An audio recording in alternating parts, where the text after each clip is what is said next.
Hey everybody, John Skiba here from the Arizona Consumer Law Group. And in today's video, I'm going to talk about some tips and strategies for dealing with National Collegiate Student Loan Trust. If you've been sued by this student loan junk debt buyer, things may not be as bad as you think they are. So in the United States right now, the student loan problem is gigantic. I meet with people on a daily basis and hear stories that are just truly heartbreaking as far as the amount of student loan debt that people have and their inability to pay it back. Well, when loans go into default, when people can't pay their student loans, then there's a possibility of getting sued, particularly if you have private student loans. Now, one of the biggest junk debt buyers for student loan debt is National Collegiate Student Loan Trust. They file lawsuits all over the country trying to collect on past due or defaulted student loans. Now, these are usually very large lawsuits, just the fact that most people's student loans are quite large. So you'll get sued for $20,000, $30,000, $40,000, $50,000 or more in student loan debt. And a lot of people don't know what to do with it once they receive those lawsuits. So what I want to talk about today is who they are and some of the defenses that you have against National Collegiate.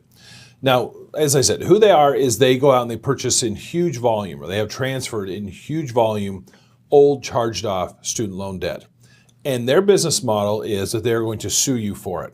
Now, most people don't respond to junk debt buyer cases, and that's where the problem lies. Over 95% of people who get sued by junk debt buyers like National Collegiate don't respond to it.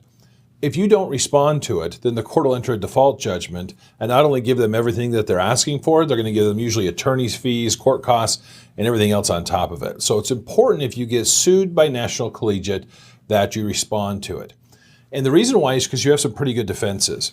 When you first get the lawsuit, you start seeing the documentation that National Collegiate has, it's sometimes surprising how bad their documentation is. You know, I always say junk debt buyer cases are all bad, but some are worse than others. Well, National Collegiate falls into this category. It's much worse than others.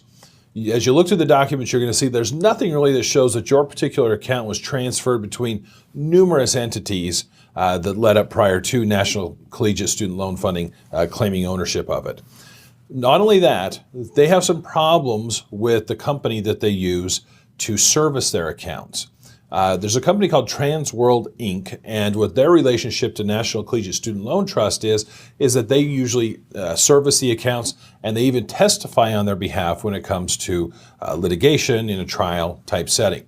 Well, back in September of 2017, the Consumer Financial Protection Bureau issued this. This is a consent order against Transworld Systems, Inc., where they signed off on this. Now, there's some findings in here as far as false testimony in affidavits, false testimony in courts, and this brings into question all of the testimony that any of their witnesses may bring if they're testifying in court against you. So in a National Collegiate Student Loan Trust case, I always bring this up because it's directly relevant. It's relevant to the veracity of the testimony that the Transworld employee is going to be doing when they're testifying on behalf of National Collegiate Student Loan Trust. So if you want to learn more about whatever your defenses are against National Collegiate or more about the case, you can head over to our website, consumerwarrior.com. You can also contact my office through there if you're in the state of Arizona. I'd be happy to help you with your case. These are good cases. You have some strong defenses to National Collegiate, so don't just let this thing go to default. Fight back, and many times you can get a good result. Thanks for watching.